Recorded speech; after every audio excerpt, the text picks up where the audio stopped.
কি নির্দেশনা আছে সেগুলা আমরা একটা লিখিতভাবে পাইলে আমরা সেটা ব্যবস্থা নিব।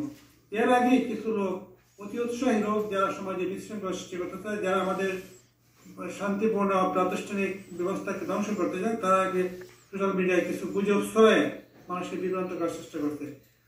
আমি আশা করবো সমস্ত অধ্যক্ষ মহোদয়কে যে কোর্টের এমন কোনো রায় নাই যেখানে কোন কোর্টের কথা যেটা বলা হচ্ছে এই ধরনের কোনো রায় হয় নাই, এটা সম্পূর্ণ মিথ্যা, বানোয়াট এবং ভিত্তিহীন। আমরা কোর্টে মহামান্য হাইকোর্টের রায়ের লিখিতভাবে পাওয়ার অপেক্ষা করছি এবং লিখিতভাবে রায় পাওয়ার পক্ষে আমরা ডিডির পক্ষ থেকে আমরা প্রয়োজনীয় পদক্ষেপ নিব এবং সেই পর্যন্ত আমি সবাইকে শান্ত থাকার আহ্বান জানাবো। আপনারা সবাইকে শান্ত থাকার আহ্বান জানাবেন।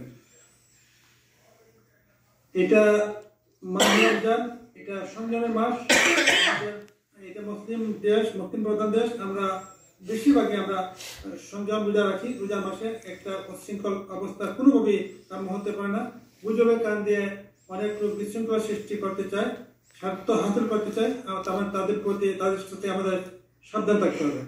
সম্মানিত অধ্যক্ষ মহোদয়গণ, আমি আমার অবস্থান আবারও ব্যাখ্যা করতে চাই যে মহামান্য হাইকোর্টের কোনো নির্দেশনা আমরা এখনো পাই নাই এবং 30 ভাগ কোর্টের ব্যাপারে মহামান্য হাইকোর্ট কোনো রায় দিয়েছে বলে আমাদের জানা নাই এবং আমাদের স্পষ্ট মহামান্য হাইকোর্টের রায় যদি আমরা পাই, যদি আমাদের বিপক্ষে যায় বা এমন কোনো নির্দেশনা দেয় যেটা আমাদের প্রচলিত সিস্টেমের সাথে বেশি সিস্টেমের সাথে খাপ খায় না, আমরা কিন্তু তাৎক্ষণিকভাবে আমাদের আইনগতভাবেই উচ্চতর আদালতে আপিল করার সুযোগ আছে।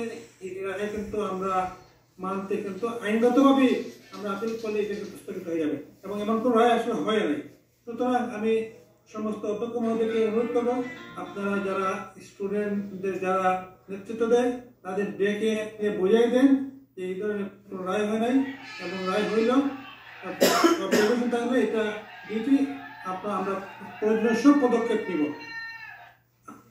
আমাদের যেটা বলছিলাম যে আমাদের কোমলমতি ছাত্রছাত্রীদের এইটা তাদের পড়াশোনা নিজের পড়াশোনা বিঘ্নিত করে একটি গুজবের পেছনে কান দিয়ে একটা অসন্তোষ সৃষ্টি করা, এটা একটা স্বার্থান্বেষী মহলের উপকার হতে পারে, কিন্তু আমাদের কোমলমতি ছাত্রদের কিন্তু কোনো উপকার হবে না, আমাদের প্রতিষ্ঠানের কিন্তু উপকার হবে না, আলটিমেটলি তাদের কোনো উপকার হবে না, বরং তাদের অনেক ক্ষতি হবে, তাদের সময় নষ্ট হবে, তাদের পরীক্ষা তো তাদের দিতে হবে, তাদের পড়াশোনা না করলে তো তারা কিছু করতে পারবে না। সুতরাং আমরা চাই যে আমাদের সেখানে শান্তিপূর্ণ পরিবেশ পেয়ে থাকুক। আপনারা যারা আছেন আমাদের কতগুলো পরামর্শ হচ্ছে যে আপনারা যারা নেতৃস্থানীয় আছেন, যাদের কথায় তারা আসে তাদেরকে প্রত্যেক অধ্যক্ষ মহোদয় তাদের ডেকে এনে হাইকোর্টের রায়টা, হাইকোর্টের আদেশটা ব্যাখ্যা করেন যে এই ধরনের কোনো আদেশ হয় নাই এবং আদেশ রায় লিখিত আদেশ হওয়ার পরে আমরা ডিডি থেকে প্রতিরোধ ব্যবস্থা নিব। গুজবে যাতে কোনো সময় কান না দেয়, গুজবে কান না দিতে আমাদের শান্ত পরিবেশ করা সন্তোষ সৃষ্টি না করে।